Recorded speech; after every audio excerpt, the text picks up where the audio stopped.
Preview.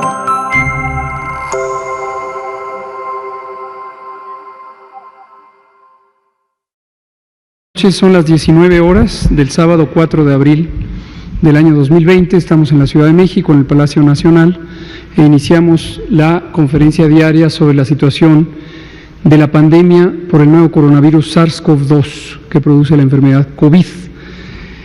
Y una de las funciones de moderador, hoy nos acompaña el señor secretario de Salud, el doctor Jorge Carlos Alcocer Varela, aquí presente. También el director general del Instituto Mexicano del Seguro Social, el maestro Zoe Robledo Aburto. También el director de prestaciones médicas del Seguro Social, el doctor Víctor Hugo Borja Aburto. Y también nuestro querido amigo, el coordinador general médico del Instituto de Salud para el Bienestar, el doctor Alejandro Sbarch Pérez. Y en seguimiento a lo que comentó esta mañana el presidente, vamos a informar sobre el tema específico de la formación y reclutamiento de los profesionales de la salud. Maestro. Buenas noches. Gusto en saludarlos. Cumplimos 92 días de estar atentos a la visita, a la presencia mundial de un virus desconocido.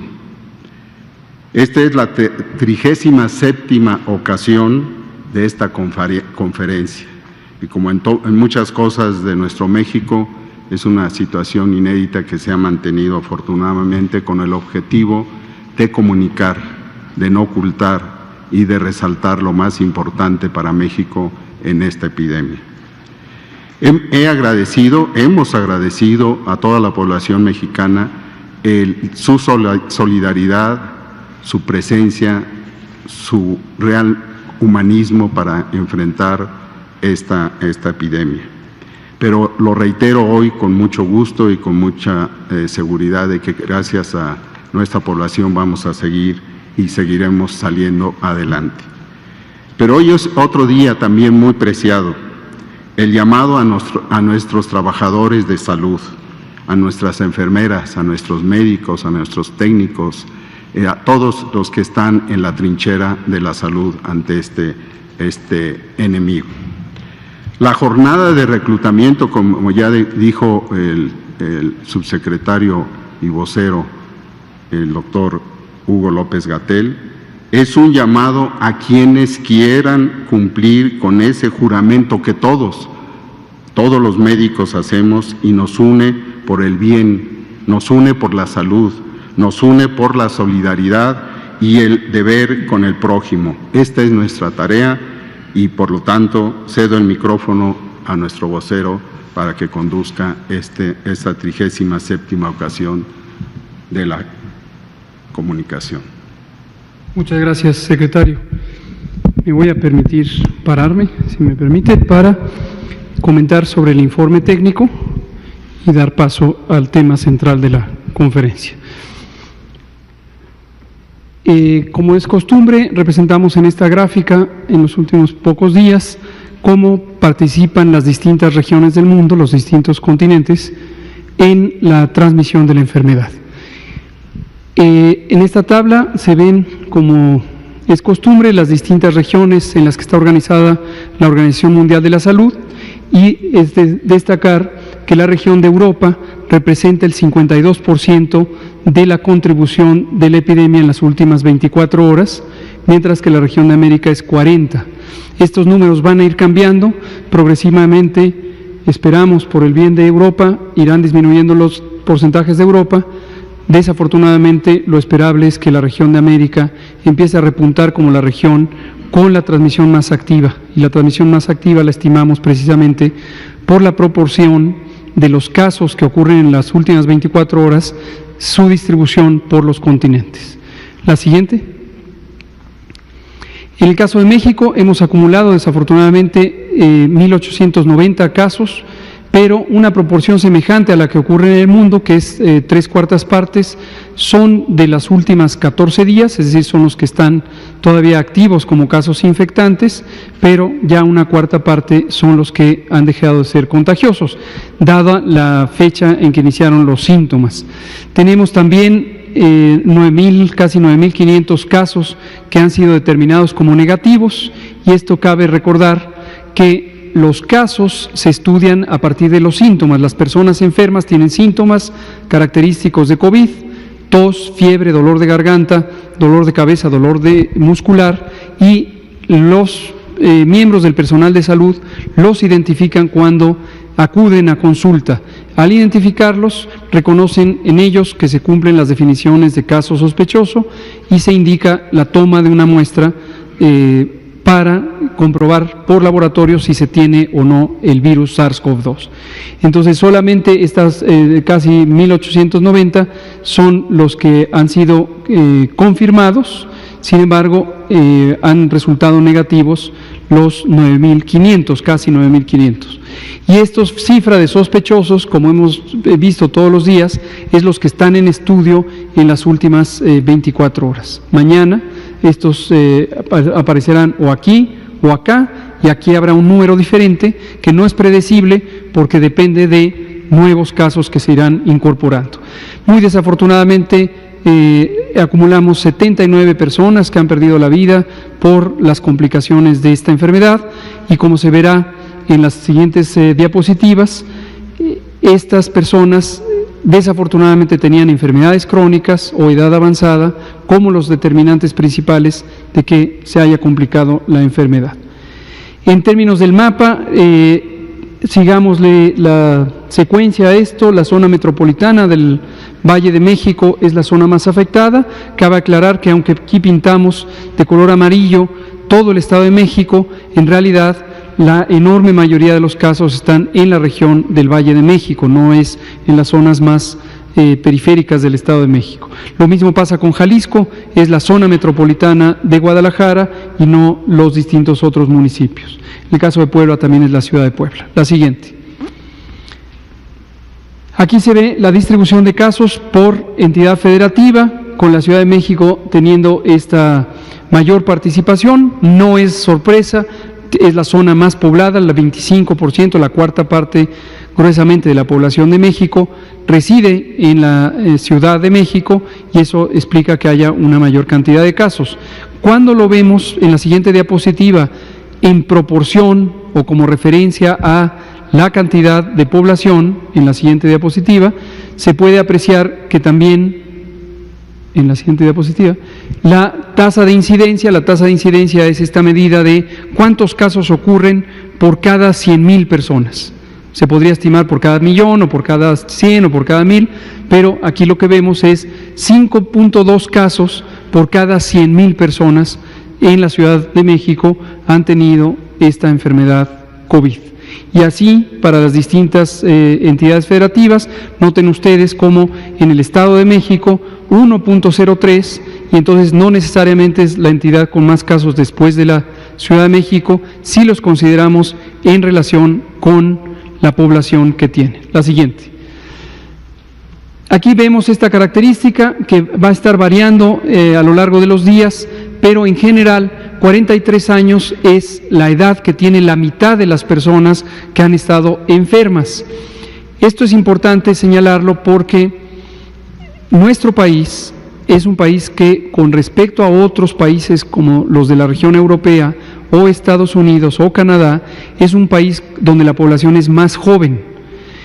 Tenemos más o menos 10 años menos en promedio que los países europeos o que Estados Unidos. Tenemos una diferencia de 7 años cuando consideramos a la mitad de la población, la edad de la mitad de la población.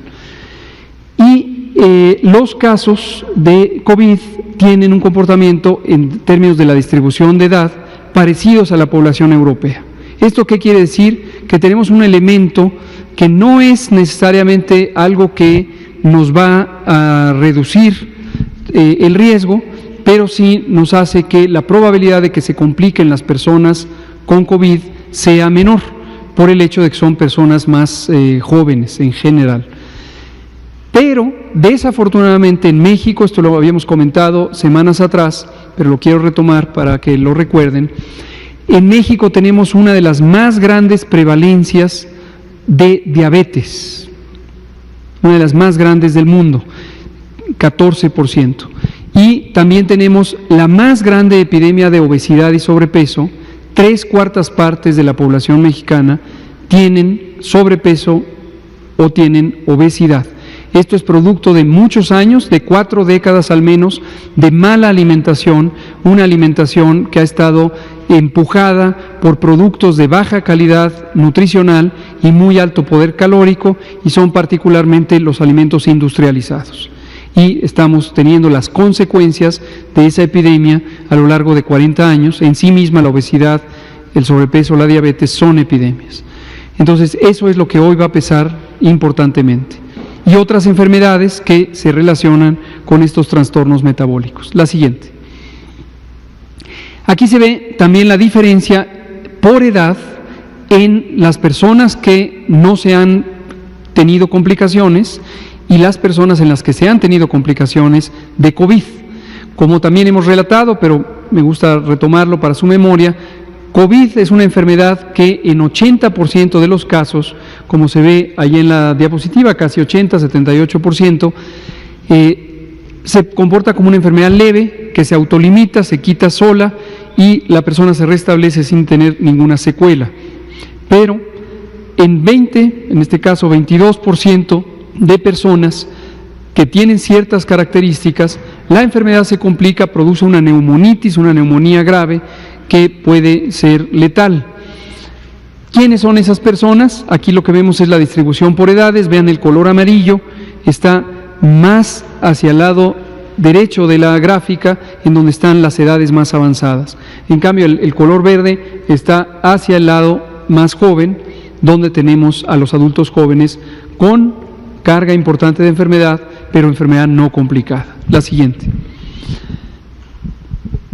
Esta es la estadística de cómo están los pacientes que están actualmente, y volvemos a ver aquí este 78% de no complicados y la distribución de las personas que están hospitalizadas, algunos estables, otros graves y otros francamente graves con necesidad de soporte ventilatorio mecánico. La siguiente.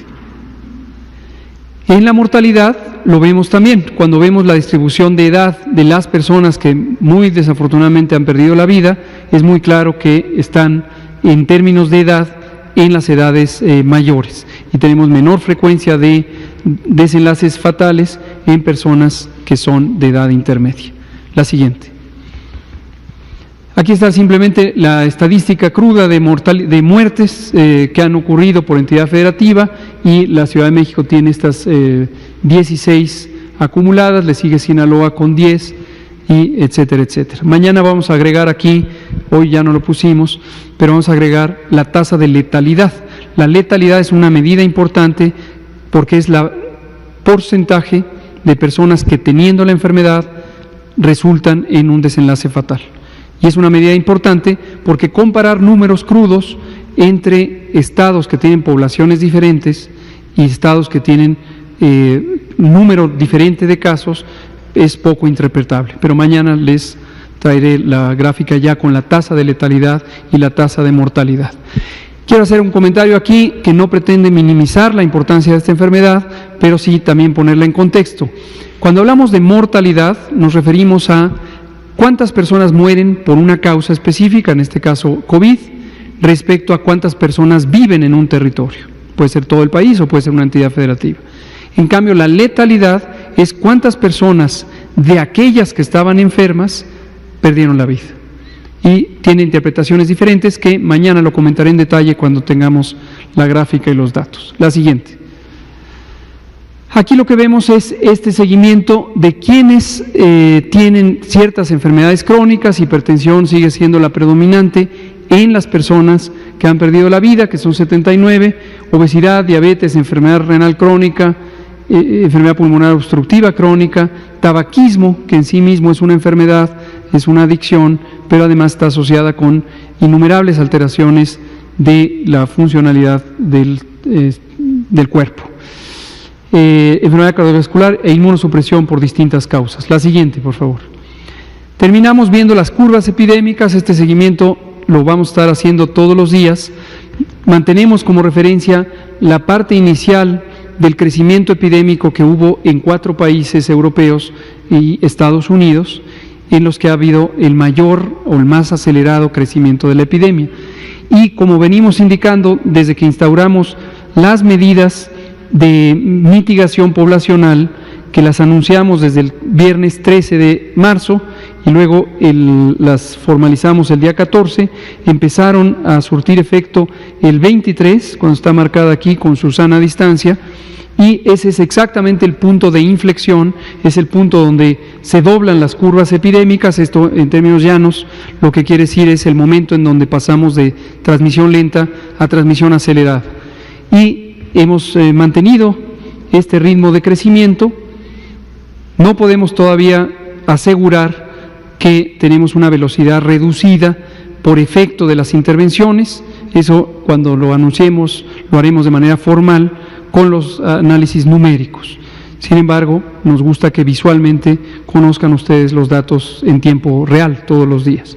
La siguiente.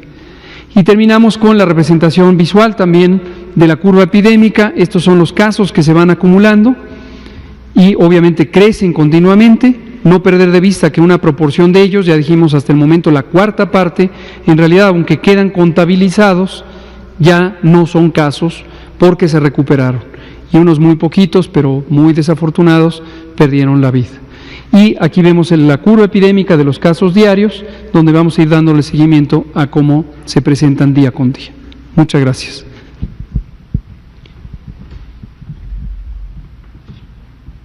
Pasamos entonces, le pedimos al doctor Sbartz, ¿no? Tú eres el que, si nos comenta sobre los recursos humanos. ¿Podríamos poner la convocatoria? México contará con personal de salud suficiente y preparado para atender a los pacientes graves por contagio del COVID-19. Para ello, el sector salud puso en marcha una estrategia de reconversión de recursos humanos a fin de contar con más personal preparado para la emergencia sanitaria.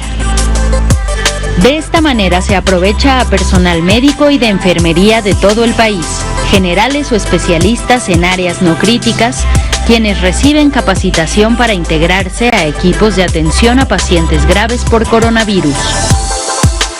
Esto permitirá reorganizar los servicios de salud a pacientes por COVID-19 mediante un modelo de atención en cascada que consiste en lo siguiente. Un médico o médica especialista en tratamiento de terapia intensiva se convertirá en jefe de un grupo compuesto por otros 5 médicos o médicas generales o especialistas en otras áreas, pero que hayan sido capacitados para COVID-19. De esta forma, un intensivista podrá estar a cargo de la atención de 25 pacientes críticos con el apoyo de otros médicos generales o especialistas. Y el mismo esquema se repite para el caso del personal de enfermería. Para reducir tiempos y evitar traslados de personal en este momento crítico de la pandemia, la capacitación del personal de salud se imparte con una plataforma de capacitación continua a través de contenidos especializados y disponibles en la página de internet coviduty.salud.gov.mx. Los contenidos fueron diseñados por un grupo de expertos nacionales e internacionales y contemplan las siguientes temáticas: protección personal y prevención de infecciones, reconversión hospitalaria, apoyo a personal médico intensivista, manejo del paciente crítico, manejo técnico de ventiladores. La capacitación se complementa con un foro virtual con micrófonos abiertos que se efectúa desde la sede del Instituto de Salud para el Bienestar todos los días de 5 a 7 de la noche, a fin de que el personal médico y de enfermería interactúe en tiempo real con los expertos para resolver dudas y fortalecer conocimientos. El foro virtual con micrófonos abiertos permite el intercambio de los expertos de manera simultánea hasta con 500 personas que pueden encontrarse en cualquier punto del país. Adicionalmente, el personal de salud tiene a su disposición contenidos para mantenerse actualizado en el tratamiento del COVID-19 y tiene acceso permanente a un sistema de interconsultas médicas con el servicio de terapia intensiva del Instituto Nacional de Nutrición.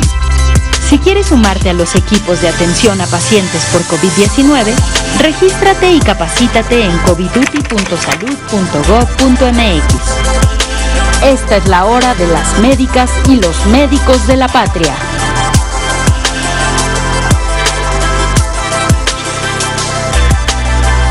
¿Puedes poner la convocatoria ahora?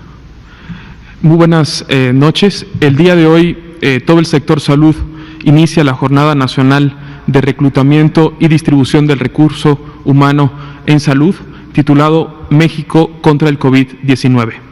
El objetivo que tenemos, ya lo hemos hablado en días anteriores, existe un déficit crítico de recurso humano para la salud y el sector salud se ha planteado la meta de que todo paciente que tenga COVID-19 sea tratado por un equipo con el conocimiento necesario, con la especialización requerida y con el compromiso adecuado, ¿no?, para atender a estos pacientes. Ante ello, todo el sector salud, la Secretaría de Salud, el INSABI, el ISSSTE, por supuesto, el IMSS, trabajamos en la creación de esta convocatoria que se expone a continuación. El objetivo es reclutar a todos nuestros médicos, a todas nuestras enfermeras, médicos generales, enfermeras generales, también a los especialistas, sobre todo en terapia intensiva, infectología, urgenciología y anestesiología. Estos especialistas son muy importantes para atender adecuadamente a los pacientes por COVID-19. Lo relevante de esta convocatoria es que es una convocatoria donde todo el sector salud sale unido, la necesidad es para todos y decidimos trabajar en una estrategia conjunta, tanto en el reclutamiento como en la capacitación. Cedo la palabra al maestro Zoé, que continuará hablando al respecto. Muchas gracias. Muchas gracias y muy buenas noches a todas, a todos. Doctor Alcocer, doctor López-Gatell, doctor Sbarch, doctor Borja.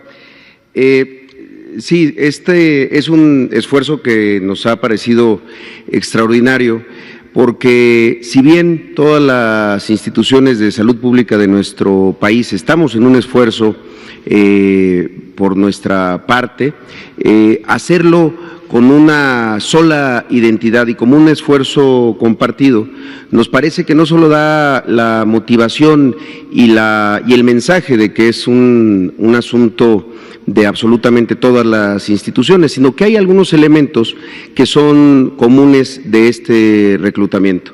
Si me permiten, mencionaría algunos de ellos. Primero, es una contratación por 6 meses, que tiene sus ventajas toda vez que esto permite que las propias instituciones de salud ofrezcan seguridad social. Seguridad social que es para el trabajador que se contrata por estos 6 meses, pero también para toda su familia. Son salarios muy competitivos y una de las cosas más importantes, que es esto que ya ha mencionado el doctor Sbarch, la capacitación es sectorial, es decir, el equipo de especialistas que estarán haciendo estos cursos, que van desde los cursos para el uso de los equipos de protección personal, pero sobre todo los cursos y la capacitación de todas las maniobras que tienen que conocer estos profesionales de la salud, serán impartidos por los mejores del país de todas las instituciones. Es decir, en el momento que hay un curso que da un intensivista, pues estarán los mejores intensivistas de salud, del IMSS, del ISSSTE. Es un poco replicar el modelo del grupo de especialistas que ha estado guiando a todo el gobierno federal en esta epidemia. Asimismo, como se mencionó en la mañana por parte del doctor Borja y por parte del doctor Alcocer, pues tiene un incentivo adicional en particular para los médicos generales que a partir del día de hoy iniciaron en su preregistro del examen nacional de aspirantes a residencias médicas y que y el proceso que inicia durante estos meses, ustedes lo saben, es un examen que se presenta en septiembre y que tiene que ver con estos 2 puntos adicionales para aquellos que acudan a este reclutamiento. Y tiene que ver con una cosa, son 2 puntos no como déjenme ponerlo así, no es una dádiva, Es un elemento de conocimiento de que durante esos 6 meses estarán dedicados en cuerpo y alma a la atención de la epidemia y sería un poco difícil pensar que adicionalmente a eso tengan el tiempo suficiente para presentar el que dicen, yo no soy doctor, pero dicen que es el examen más difícil que existe en nuestro país de todas las disciplinas. Entonces, seguramente eso tendrá este elemento. Ahora, sí, para poner algunos ejemplos de por qué es este reclutamiento sectorial y con las características de ley de cada uno de las instituciones y que puede ser muy interesante, déjenme comentar algunas cosas. Primero, todas las instituciones tenemos prestaciones de ley para estos médicos que serían contratados por estos seis meses. Seguridad social, como ya lo he mencionado, aguinaldo, vacaciones, prima vacacional. Adicionalmente a eso, hay prestaciones en los diferentes contratos colectivos de trabajo. Desde luego que hay diferencias, menciono las del Seguro Social, que tienen que ver pues con asistencia médica y dental para los trabajadores y sus familias, seguro de vida, que es algo que nos ha mencionado el INSABI, que ya tienen también ellos contratado, ayuda para actividades culturales y recreativas, alimentos y otras prestaciones importantes que en el caso del Seguro Social y que estamos homologando en la medida de las posibilidades de todos, que son seguros de responsabilidad civil y también en el caso del Seguro Social, en particular a quienes forman parte del Sindicato Nacional de Trabajadores del Seguro Social, un fondo de ayuda sindical por defunción. Son este tipo de detalles que es importante conocer porque sabemos que el esfuerzo que van a hacer, sabemos que los elementos de riesgo que van a tener deben de ser deben de tener una respuesta por parte del Estado mexicano en este tipo de coberturas y desde luego algo que se ha mencionado mucho, la provisión de los equipos de protección personal para todos y cada uno de ellos en las diferentes fases de la contratación. Pero, y con esto quiero terminar, creo que lo más importante no solamente es ese llamado patriótico, solidario de los médicos que, como lo ha dicho el doctor Alcocer, harán simplemente valer su juramento hipocrático, pero además de todo, la capacitación. Tenemos médicos especialistas extraordinarios a los que acuden muchas instituciones del mundo por consejo, por asesoramiento, y ellos van a ser los que estén al frente de estas capacitaciones. Creemos que es un esfuerzo sectorial, insisto, con las características propias de cada institución, pero que será de gran ayuda para tener y cubrir en muy poco tiempo un déficit que se generó durante muchos años de médicos y particularmente especialistas en los servicios públicos de nuestro país. Sería todo por mi parte. Le pedimos entonces al doctor Borja si pudiera comentar. Sí, en estas capacitaciones es importante mencionar que los médicos están muy comprometidos, los médicos generales se encontrarán siempre supervisados por un especialista, serán quienes atiendan a ese grupo de 25 pacientes. Los médicos jóvenes tienen menos riesgo de la enfermedad complicada también. Estos médicos se encuentran muy comprometidos y en el Seguro Social y en las otras instituciones. Primero se les dará la capacitación, esperamos hacer el reclutamiento la siguiente semana y la capacitación de los primeros grupos durante los primeros días, de tal manera que antes de que inicie el periodo más álgido de la transmisión de la epidemia, estaremos con los números suficientes de médicos preparados para atenderla.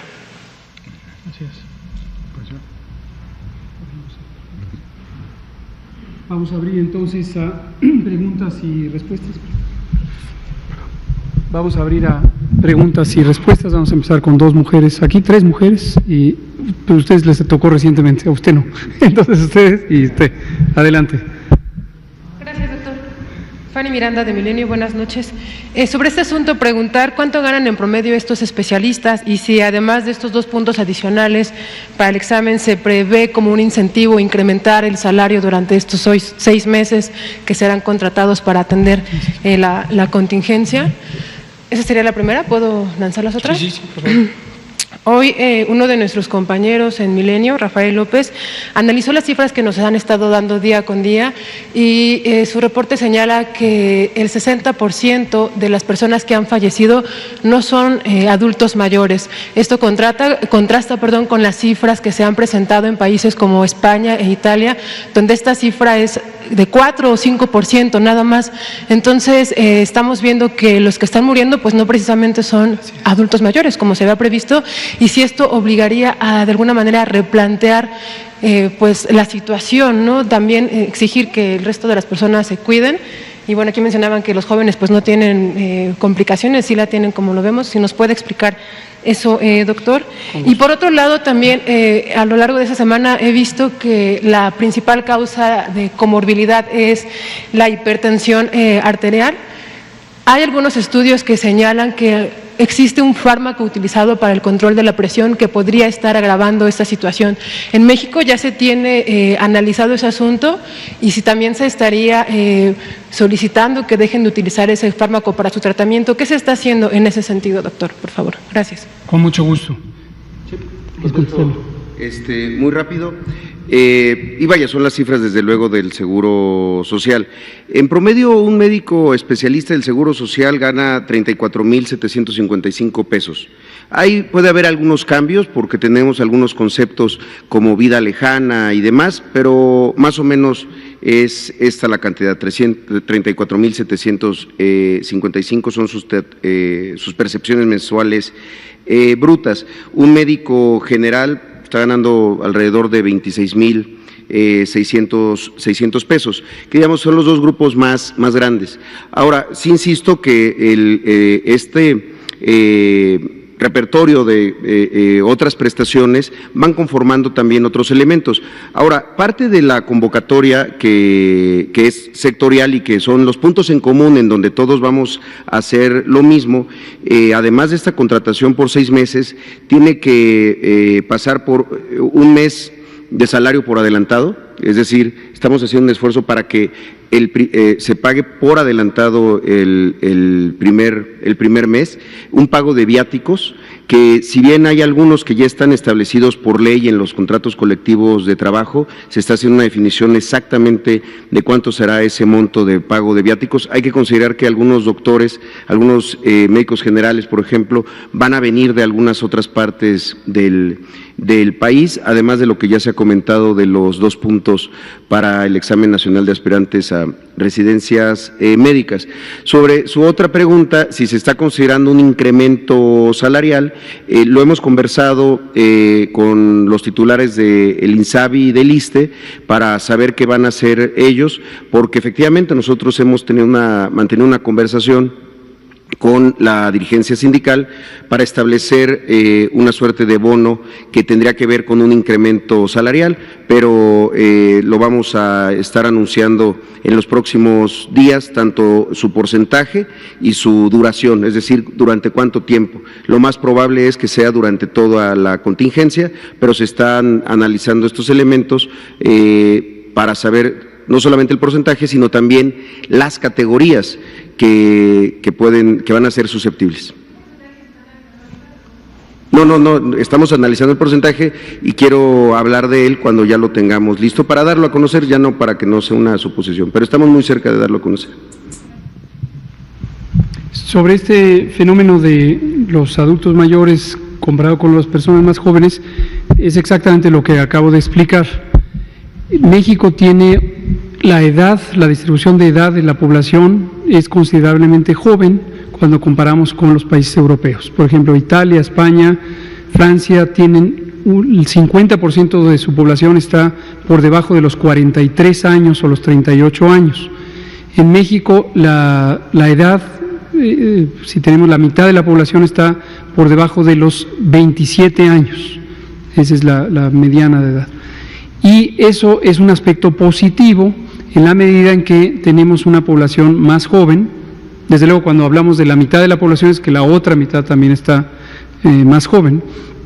Y es un aspecto positivo respecto a la epidemia de coronavirus.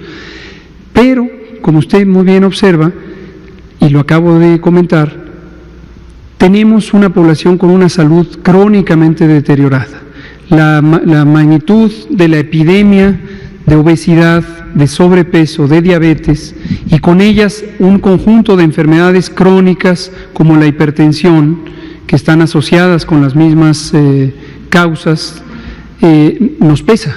Literalmente, el sobrepeso nos pesa, la obesidad nos pesa poblacionalmente, y hoy enfrentamos una epidemia de COVID con estos estragos prolongados de la mala alimentación. E insisto, la mala alimentación no es un fenómeno que dependa solamente de la voluntad de los individuos. Equivocadamente a veces se le atribuye una responsabilidad al individuo sobre lo que come y cómo se alimenta, pero en realidad la causa raíz, la causa principal es qué alimentos están disponibles. Y en México tenemos una monstruosa y monumental sobreoferta de alimentos industrializados de muy bajo valor nutricional y altísimo poder calórico en forma de bebidas o en forma de productos industrializados sólidos. Para darles una idea, y hablando del tamaño de la mortalidad, en México en promedio mueren 600,000 personas todos los años por todas las causas registradas, 600,000, precisamente en los últimos 10 años. Antes eran 580,000, etcétera, pero 600,000. La mitad de estas muertes, es decir, 300,000, están relacionadas con una mala alimentación. Una mala alimentación. Y las primeras causas de muerte en México, y esto es independiente de la epidemia de COVID, son diabetes, enfermedad cardiovascular, enfermedad cerebrovascular, cáncer, insuficiencia del hígado, es decir, enfermedad crónica del hígado, etcétera, etcétera. Entonces, la mitad son por causas atribuibles a una mala alimentación. Y hay 4 elementos que son particularmente importantes, y es el exceso de sal, el exceso de grasa, el exceso de azúcar y el exceso de calorías totales. Entonces, esa es la situación con la que se enfrenta México al inicio de la epidemia de COVID, y obviamente pues es la realidad con la que hay que estar trabajando. Por eso hemos dicho, nuestro mensaje no es exclusivo para adultos mayores. Retomemos lo que hemos dicho. Hay poblaciones que por sus características tienen mayor probabilidad de complicarse y de morir, y son las personas que son adultas mayores, arbitrariamente ponemos 60 y más, las mujeres embarazadas, no se nos olviden las mujeres embarazadas, y personas que tienen ciertas enfermedades crónicas, que son precisamente las que cada noche comentamos: hipertensión, diabetes, enfermedad pulmonar y enfermedad cardíaca crónica, insuficiencia renal crónica, inmunosupresión por cualquier causa, que puede ser por cáncer, por quimioterapia, por los estragos de los medicamentos inmunosupresores, las personas que viven con VIH y han tenido un desgaste del sistema inmune. Y sí, efectivamente son poblaciones con las que hay que tener mayor cuidado que no se vayan a infectar. Ahora, pero también me gustaría dejar en claro, la medida de aislamiento, cuando decimos quédate en casa, no es solo quédate en casa si tienes estas situaciones, es quédate en casa todos y todas, porque eso es un efecto positivo masivo. En la medida en que la mayoría de las personas estén fuera del espacio público, se reducen los contagios. Sobre la hipertensión. Esto es evidencia científica útil, pero todavía no totalmente concluyente. Se ha identificado que cierta molécula es una proteína que es un receptor de una sustancia que participa en la regulación de la presión arterial en condiciones normales. Es una sustancia que se llama angiotensina, y en las células existe, sobre todo en las células del riñón, existe una proteína que está en cada una de las células, son varias moléculas de proteína, y se ha hecho algunas investigaciones que sugieren que el virus puede facilitar su acceso a las células a través de este mecanismo de transporte. Y por eso se llegó a la idea de que podría ser que los medicamentos antihipertensivos que modifican la respuesta a esta sustancia y su receptor podrían alterar la respuesta al virus. Todavía no hay una evidencia concluyente que lleve de manera directa a cambiar los tratamientos antihipertensivos. Por ahora sí, no, insisto, en el mundo entero no existe una evidencia concluyente que diga debe suspenderse tal o cual medicamento antihipertensivo. Usted y también usted. Adelante. Quiero preguntarles, dieron los sueldos para los médicos especialistas y generales en el IMSS. Quiero saber cuáles son los sueldos en la Secretaría de Salud y si piensan homologarlos durante la epidemia. También quiero saber cuántos serían los sueldos para las enfermeras y cuántas enfermeras piensan contratar o hacen falta para esta epidemia. Quiero preguntarles si los profesionales de la salud jóvenes están decidiendo unirse a esta convocatoria o cómo están reaccionando a ella.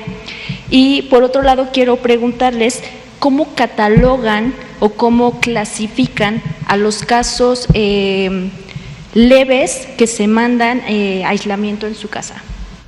Gracias. Perdón, no entendí la última pregunta. ¿Cómo que, ¿a qué se refiere con cómo se clasifican? Sí, creo que la planteé raro. ¿Qué seguimiento se les da, a los casos leves, a los que no se les hace la prueba, pero sí se aíslan? Toda persona, gracias por la pregunta, me voy a dirigir a la audiencia. Toda persona que padezca los síntomas de COVID y exista la sospecha clínica de que padece COVID y no sea una persona en las situaciones con mayor riesgo de complicarse, las que acabo de mencionar, edad avanzada, mujer embarazada o enfermedades crónicas, es recomendable que no vaya a las unidades de salud. Esto lo hemos comentado también en previsión desde el inicio, desde que empezó la epidemia en el mundo, porque ya lo vimos lo que ocurrió en otros países. La enorme mayoría, 80%, 8 de cada 10 personas jóvenes sin enfermedad crónica y que no sean mujeres embarazadas, van a tener una enfermedad que se autolimita en 10 días, 14 días máximo, ya no van a tener ni síntomas ni van a tener un contagio eficiente. Si estas personas conocen esa realidad y evitan ir a consulta, entonces no saturan, o sea, evitamos saturar los hospitales y además evitamos contagios en las salas de espera de los hospitales y de las unidades de salud. Dejamos en claro, todas las personas tienen en México derecho a la atención de la salud. Entonces, si alguien tiene una duda legítima le preocupa pensar que se pudiera complicar o hay un signo de alarma que identifica, por ejemplo, la dificultad respiratoria, y hemos dejado en claro que dificultad respiratoria no es la sensación incómoda de tener la nariz tapada. Dificultad respiratoria es la sensación de no poder oxigenar suficientemente el cuerpo, es decir, la sensación de que falta aire o se fatiga la persona al dar unos pocos pasos. Sea quien sea, tenga o no las condiciones que lo hacen susceptible a complicarse, si alguien tiene esa característica debe acudir a consulta. Y hemos puesto a disposición desde la semana pasada, en sábado precisamente la presentamos, la aplicación móvil que permite orientar a la ciudadanía sobre la mejor manera de proceder.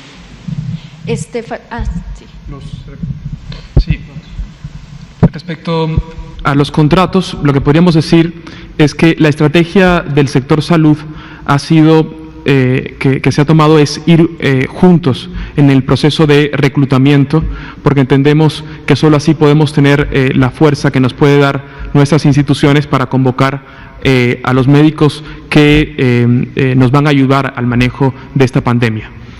Hemos logrado coincidir en 3 aspectos fundamentales. El primero es viáticos para todos nuestros compañeros que se inscriban a la convocatoria. El segundo es, vamos a hacer un esfuerzo sectorial para que podamos garantizar un mes por adelantado.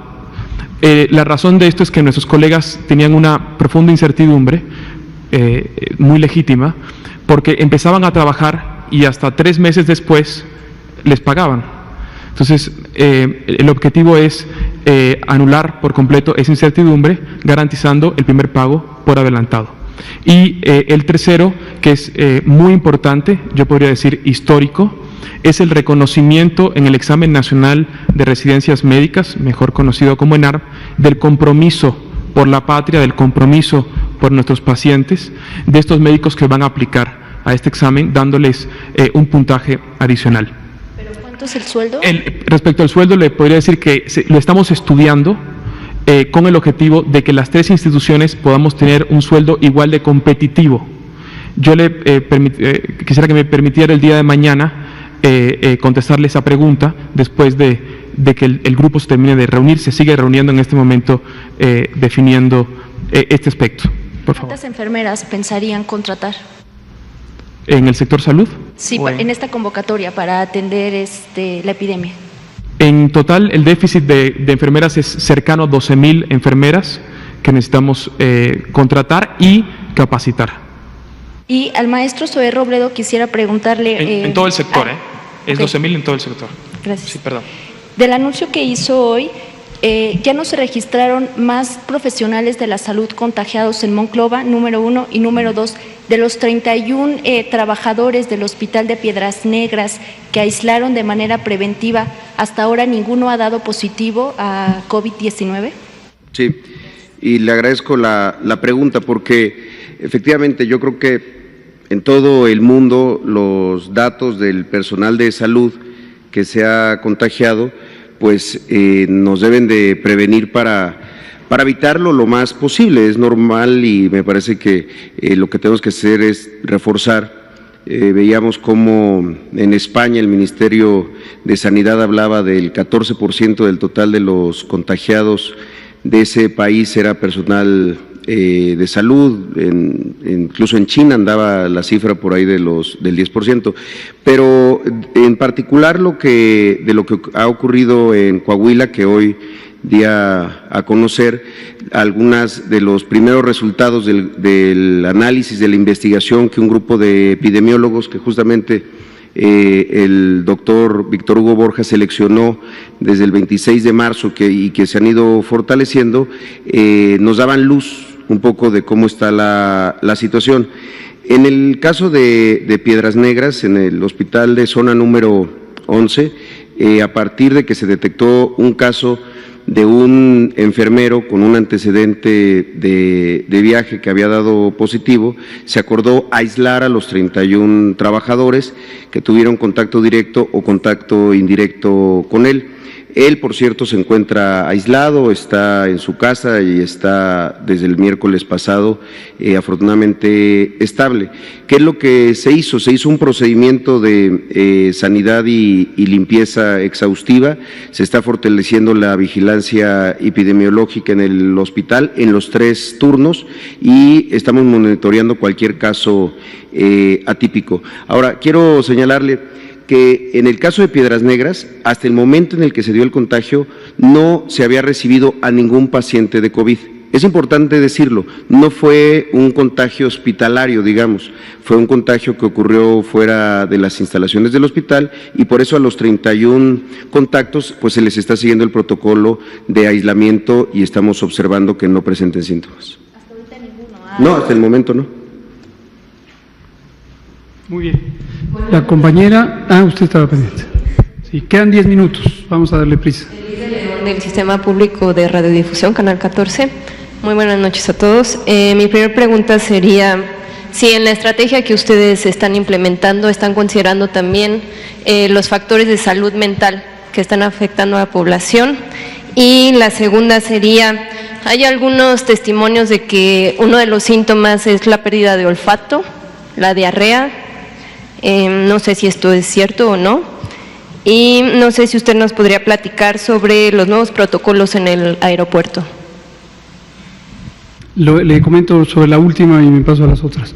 En el aeropuerto, en los 5 aeropuertos donde tenemos el mayor afluente de vuelos provenientes de Estados Unidos, desde el sábado pasado decidimos instaurar un nuevo operativo de tamizaje de filtro en donde estamos teniendo el auxilio de el plan DN3 de las Fuerzas Armadas.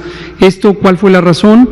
Que se avecinaba la fecha del receso de Semana Santa y aunque hemos insistido que esta pausa que está establecida hasta el 30 de abril, no son vacaciones, hemos insistido en esto, pero es comprensible que nuestros connacionales que están en Estados Unidos van a tener la motivación de regresar a México.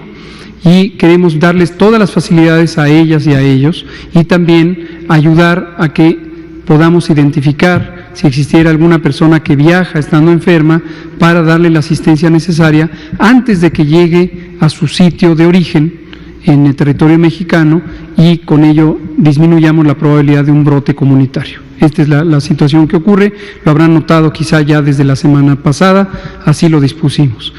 Y respecto a salud mental, ya hemos tenido al menos 2 sesiones de esta conferencia donde nos ha acompañado la doctora Lorena Rodríguez Bores Ramírez, quien es la secretaria técnica del Consejo Nacional de Salud Mental.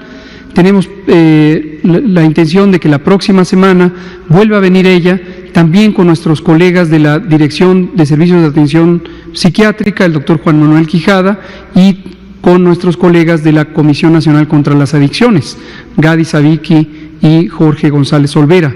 Y los vamos a traer precisamente para que sigan abundando sobre lo que significa la salud mental en una situación como esta, cómo se puede exacerbar algunos problemas de salud mental, incluidas las adicciones. Entonces, sí, es un tema que vamos a seguir tratando. Los síntomas. Lo de los síntomas, son síntomas accesorios. De repente, comentábamos ayer respecto al tema de los cubrebocas, podría ser lo mismo para el tema de los antihipertensivos. No pierdan de vista que a veces el eco informativo que se hace en los medios públicos, formales o informales, a partir de una pequeña noticia sin una base científica muy sólida o sin una clara representatividad, se empieza a hacer una cadena de información. Hoy, por ejemplo, salió de un medicamento antiparasitario que se llama ivermectina, y hay una gran escalada noticiosa de un fenómeno que científicamente es muy precario todavía. Es una observación muy preliminar basada en experimentos de laboratorio que identifica una supuesta supresión del COVID, del SARS-CoV-2, por este medicamento. Entonces, es un poco intrascendente. Efectivamente, en cualquier infección respiratoria, COVID o no COVID, es común que se pierda temporalmente el olfato, a veces por periodos prolongados, en la medida en que hay destrucción de los tejidos o de las células de la zona de percepción del olfato en la parte superior de la nariz y de la faringe. ¿Sí? Nos quedan 5 minutos, el compañero, para que no sean puras mujeres, y luego terminamos con una mujer. Gracias, buenas noches.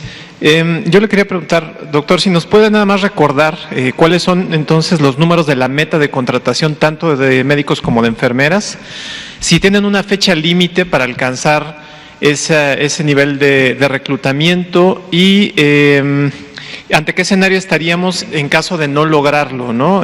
También les quiero preguntar si tienen algún cálculo de cuántos recursos en total se van a erogar en este proceso de reclutamiento, y aprovechando, ¿cómo le van a garantizar seguridad a los médicos en ciertas zonas, tomando en cuenta el alto nivel de inseguridad que hay en algunas regiones? Muy bien, sí, con mucho gusto. Bueno, el día de hoy lanzamos la Jornada Nacional de Reclutamiento para nuestras médicas, nuestros médicos, nuestras enfermeras, nuestros enfermeros.